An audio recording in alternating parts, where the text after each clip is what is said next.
हे दुष्ट अग्निदेव, आपने मेरे पति त्रिलोकीनाथ की शक्ति का भक्षण किया है, इसलिए आज मैं तुम्हें शाप देती हूँ कि तुम सर्वभक्षी होंगे। जो भी तुम्हारे संपर्क में आएगा वह तत्काल नष्ट हो जाएगा। तुम सर्वथा इस आग में स्वयं भी जलते रहोगे। ओम नमः शिवाय। आस्था सागर यूट्यूब चैनल में आपका स्वागत है। रुद्र संहिता के चतुर्थ खंड यानी कुमार खंड का अध्याय दूसरा। इस अध्याय में स्वामी कार्तिकेय का जन्म किस प्रकार हुआ इसका वर्णन किया गया है। ब्रह्मा जी बोले, हे नारद, भगवान शिव तो सर्वेश्वर है, हर विषय के ज्ञाता है, भला उनसे कोई बात किस प्रकार छुप सकती है।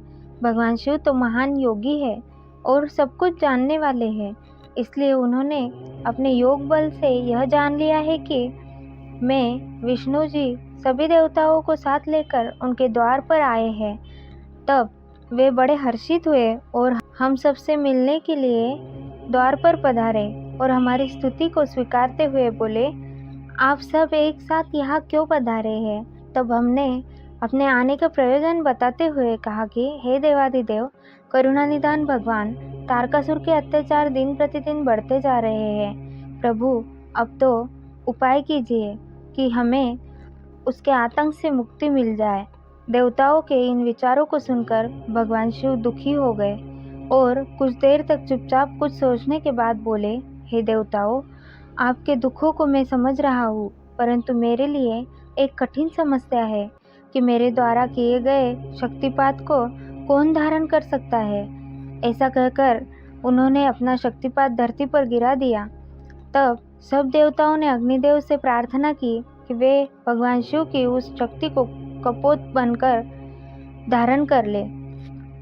सब देवताओं का आग्रह स्वीकार करके अग्निदेव ने कपोत रूप धारण कर उस शक्ति को अपने अंदर समाहित कर लिया। जब बहुत देर तक भगवान शिव देवी पार्वती के पास वापस नहीं पहुंचे तो परेशान होकर देवी स्वयं उन्हें देखने बाहर चली आई।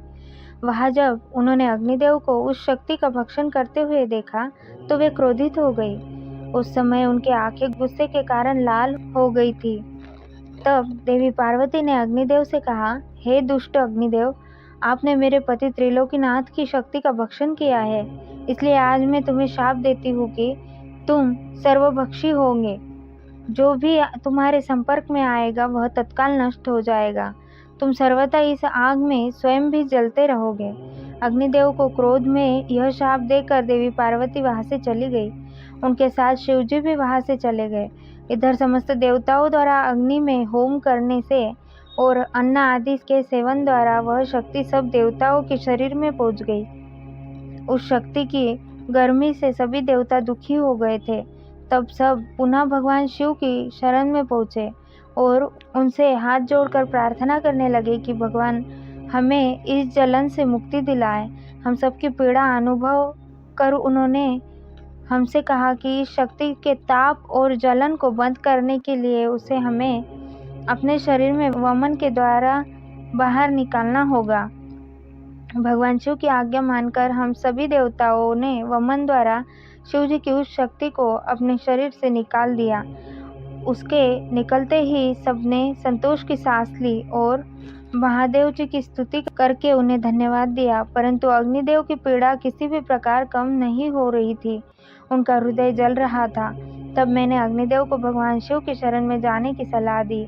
मेरी बात मानकर अग्निदेवता ने भक्तवत्सल भगवान शिव की बहुत स्तुति की। तब शिव जी प्रसन्न हुए और बोले, कहिए अग्निदेव, आप क्या कहना चाहते हैं। तब अग्निदेव ने हाथ जोड़कर भगवान को प्रणाम किया और उनकी स्तुति की। तत्पश्चात वे बोले, हे देवादिदेव, कृपा करके मेरे अपराध को क्षमा कर दीजिए।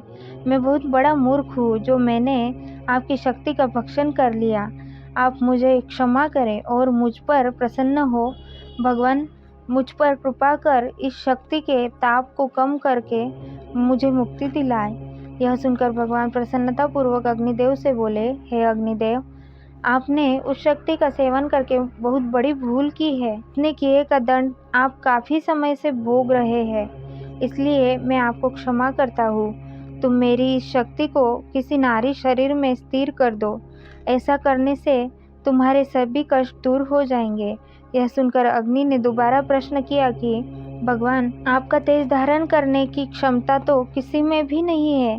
तभी नारद तुम भी वहां आ गए और अग्निदेव से बोले कि जैसा भगवान शिव की आज्ञा है वैसा ही करो। ऐसा करने से तुम्हारे कष्ट दूर हो जाएंगे। तब तुमने अग्निदेव से कहा कि माघ महीने में जो भी स्त्री सबसे पहले प्रयाग में स्नान करे उसके शरीर में आप इस शक्ति को स्थित कर देना। माघ का महीना आने पर सुबह ब्रह्म मुहूर्त में सर्वप्रथम सप्तऋषियों की पत्नियां प्रयाग में स्नान करने पहुंची। स्नान करने के उपरांत जब उन्होंने अत्यधिक ठंड का अनुभव किया तो उनमें से 6 स्त्रियां अग्नि के पास जाकर आग तापने लगी। उसी समय उनके रोमों के द्वारा शिवजी की शक्ति के कण अग्नि से निकलकर उनके शरीर में पहुंच गए। तब अग्निदेव को जलन की पीड़ा से मुक्ति मिल गई। समयानुसार वे 6 ऋषि पत्नियां गर्भवती हो गई। उनके पतियों ने उन्हें व्यभिचारी समझकर उनका त्याग कर दिया। तब वे सब हिमालय पर्वत पर जाकर तपस्या करने लगी। वही उस पर्वत पर उन्होंने कई भागों में मानव अंगों को जन्म दिया, परंतु वह पर्वत उनके भार को सहन नहीं कर सका और उसने उन्हें गंगा जी में गिरा दिया।